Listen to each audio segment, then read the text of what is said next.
An kom mabete ni ne ok abete chon. Akawo kom mabete ni kuom mosenindo jaduong' Ker Opiyo Otondi ma janyahera Karombo kacha. To nitie katiba kata chike mag komni ni ka ker otho kata ker oweyo go oseino oweyo koro komeno odong' nono koro kilaro komeno. Omiyo ka Ker Opiyo ji otho koro komeno nyicho odong' nono emwalaro go komene.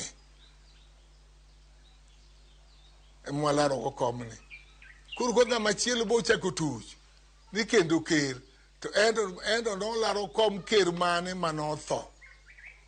Ker mane manotho manolaro kome. Kech wando nye walaro kom Ker Opiyo kotho Opiyo we kom nono. Kariago tho.